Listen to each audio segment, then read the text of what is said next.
வணக்கம் விவசாய தோழர்களே, மீண்டும் ஒரு விவசாய களத்துல சந்திக்கிறதுல ரொம்ப மகிழ்ச்சி. இன்னைக்கு கொத்தவரை சாகுபடி எப்படி பண்றது அப்படின்னு சொல்லிட்டு நம்ம கூட பாலாஜி இருக்காரு. அவரு கூட நாம இன்னைக்கு இந்த முழு வீடியோ அந்த விவசாயம் என்ன முறையில பண்றாரு, என்ன முறையில பண்ணிருக்காரு, என்னென்ன மகசூல் எடுத்திருக்காரு அப்படின்னு சொல்லிட்டு இந்த முழு வீடியோ தொகுப்புல நம்ம பார்க்க போறோம். வணக்கம் பாலாஜி. வணக்கங்க, என் பேர் பாலாஜி. நான் சேலம் மாவட்டம் எடப்பாடி வட்டம் முனியம்பட்டிங்கிற கிராமத்துல இருந்து பேசுறேன். இன்னைக்கு நாம கொத்தவரை சாகுபடி எப்படி பண்றதுங்க பத்தி பார்க்க போறோம். பாலாஜி, இப்போ நீங்க கொத்தவரை சாகுபடி பண்ணிருக்கீங்க.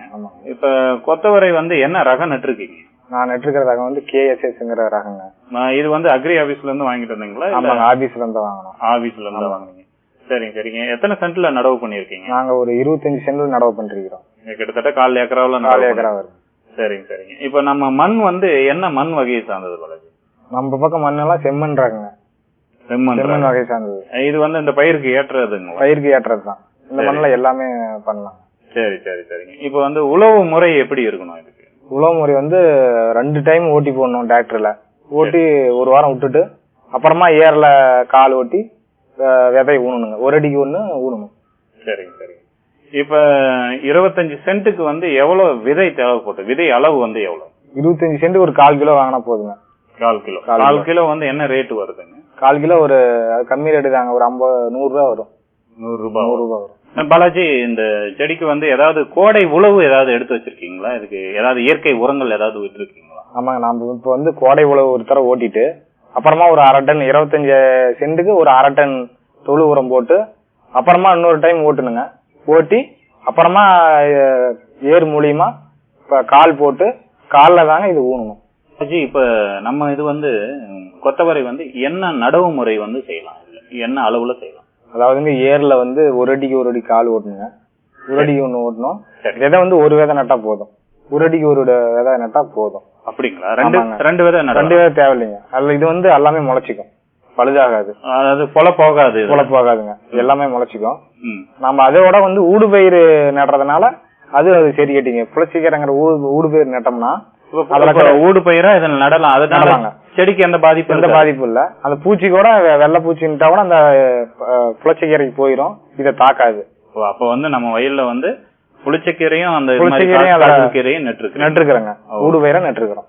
இப்ப இந்த பயிருக்கு என்ன மாதிரி நீர் நிர்வாகம் இருக்கும்?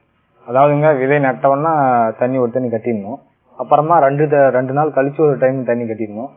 அப்புறமா நாம 4 நாள் கழிச்சோ 5 நாள் கழிச்சோ கட்டினா போதும்.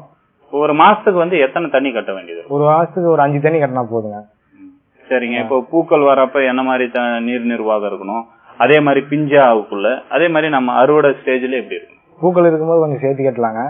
பிஞ்சா இருக்கும்போது கொஞ்சம் குறைச்சு கட்டலாம். ஆனா காய் உடைக்கும் போது தண்ணி கட்டி ஆகும்.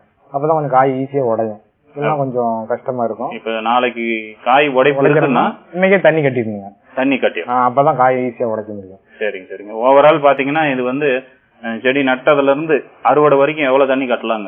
ஒரு 5 தண்ணி 16 தண்ணி கட்டினா போதும். ஓகே. இப்ப நீங்க என்ன தெளிப்பு பாசனம் போட்டிருக்கீங்களா இல்ல நேரடி பாசனமா? நேரடி வாய்க்கால் மூலியமா தான் பாய்க்கிறோம். பாலாஜி, இப்ப கொத்தவரைக்கு கலை நிர்வாகம் எப்படி இருக்கணும்? கலை நிர்வாகம் ஒரு 5 நாளையில ஒரு தடவை கொத்தணும். சரிங்க. கொத்திட்டு ஒரு 30 நாளையில ஒரு தடவை கொத்தணும். இந்த இடைவெளி வேணும். 15 நாள் இடைவெளி வேணும். அப்புறமா 3வது கொத்து 40-45 நாளையில கொத்தி மண்ணை நனைச்சிருந்துங்க. அதோட கொத்துறது போதும். பாலாஜி, இப்ப செடி நட்டுட்டோம். நட்டதுல இருந்து எத்தனை நாள்ல பூ வரும், காய் எத்தனை நாள்ல மாறும், அதுல இருந்து எப்ப என்ன தருணத்துல நம்ம உடைக்க ஆரம்பிக்கும்? அதாவதுங்க 25 நாளையில பூ எடுத்துக்கோம். நம்ம ஒரு பிஞ்சு ஒரு 30 நாள்ல பிஞ்சு வந்துடும். 35-40 நாளையில நம்ம காய் ஒடிச்சுக்கலாங்க. பாலாஜி, இப்ப கொத்தவரைக்கு உரம் மேலாண்மை எப்படி இருக்கும்? என்ன நேரங்கள்ல என்ன அளவுல உரங்கள் இடுறீங்க? அதாங்க, அது 5 நாள்ல கொத்தும் போது ஒரு பொட்டாசியம் ஒரு 10 கிலோ போட்டு கொத்தலாங்க. அதோட போதும். அப்புறமா நாம 45வது நாள் கொத்தும் போது கலப்புரம் போட்டு கொத்தி மண்ணாணிச்சு விட்டோம்னா அதே போதுங்க. என்ன கலப்புரம்? கலப்புரம்னா எல்லாமே கலந்து வரும். பொட்டாசியம், அந்த NPK கொடுக்குறீங்க, அந்த புண்ணாக்கு, இந்த வேப்ப புண்ணாக்கு, இந்த கடலவட்ட புண்ணாக்கு எல்லாமே கலந்து வரும். கலப்புரம்னா எல்லாமே கலந்து வருங்க. அது ரசாயன உரம் மட்டும் கிடையாது. இயற்கை எல்லாமே கலந்த உரம். 45வது நாள்ல கொத்தி மண்ணை அணைச்சு விட்டோம்னா அதோட உரம் மேலாமே போதுங்க. 2 உரம் கொடுத்தாவே 2 உரம் கொடுத்தா போதும். அந்த பயிர் வந்து நல்லா ஈல்டிங் வந்துடும். போதும். ஓகே பாலாஜி, இப்ப கொத்தவரையில வந்து எவ்வளவு அறுவடை பண்ணலாம்? அதாவதுங்க 40-45 நாள்ல ஒரு 20 கிலோ 25 கிலோ வரல எடுக்கலாங்க ஃபர்ஸ்ட் அறுப்புல. சரிங்க. அதாவது 3 நாளைக்கு ஒரு டைம் இருக்கணும் அடுத்த எடுத்துக்கு. சரி. அதுக்கப்புறம் உடைக்கும் போது 25 கிலோ 30 கிலோ வருங்க. நாம வந்து 3 நாள் விட்டு ஒரு 2 நாள் 3 நாள் விட்டு ஒரு தரமா இருக்கும்போது ஒரு மாசத்துக்கு வந்து 10 அறுப்பு இருக்கலாங்க. 2 மாசத்துக்கு 20 அறுவா இருக்கிற மாதிரி வரும். அப்ப ஆவரேஜ் பாத்தீங்கன்னா 2 மாசத்துக்கு 1/2 டன் நமக்கு மகசூல் வருங்க. 1/2 டன் வந்ததுன்னா எவ்வளவு விற்பனை செஞ்சு எவ்வளவு லாபம் பார்க்கலாம்? அதாவது 10,000 இருந்து 15,000 வரலும் வருங்க. நம்ம உழவுக்கு இதுக்கு கூலிக்கெல்லாம் ஒரு 5,000 போவா 10,000 நிக்குங்க. பாலாஜி, இந்த கொத்தவரையில வந்து எவ்வளவு லாபம் பார்க்கலாம்? அதாவதுங்க இன்னைக்கு ரேட்டுக்கு 15 இருந்து 20 ரூபா வரலும் ஒரு கிலோ போகுதுங்க. அதாவது நாம வந்து 2 மாசத்துக்கு வந்து 1/2 டன் எடுக்க போறோம். 15-20ன்னு போட்டா ஒரு 7,500 இருந்து 9,000 வரலும் வருது. நமக்கு வந்து ஒரு 3,000 ரூபா 3,500 செலவு போனாலுங்க 6-7 ரூபா வரலும் நம்ம கைக்கு நிக்குங்க. பாலாஜி, விவசாயிங்களுக்கு உங்களுடைய அறிவுரை என்ன? அதாவதுங்க விவசாயிங்களுக்கு நான் சொல்றது என்னன்னா, எந்த தொழிலுமே ஈடுபாட்டோட செஞ்சா நல்லா இருக்கும். அதுவும் இன்னும் விவசாயம் வந்து அதிக ஈடுபாட்டோட செஞ்சா அதிக லாபம் எடுக்கலாங்க. நான் வந்து இன்னைக்கு கொத்தவரை எப்படி சாகுபடி பண்றீங்க நான் பேசிருக்கிறேன். அதாவது எனக்கு தெரிஞ்ச முறையில நான் மன்றிக்கிறேன். இதுல ஏதாவது குறை இருந்தாலும் நிறை இருந்தாலும் நீங்க நேரடியா போன் மூலியமா கேட்டு தெரிஞ்சுக்கலாங்க. நன்றி, வணக்கம். நன்றி, வணக்கம்.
விவசாயம் அறிவோம், விவசாயம் செய்வோம், வருங்கால தலைமுறைக்கு உணவளிப்போம்.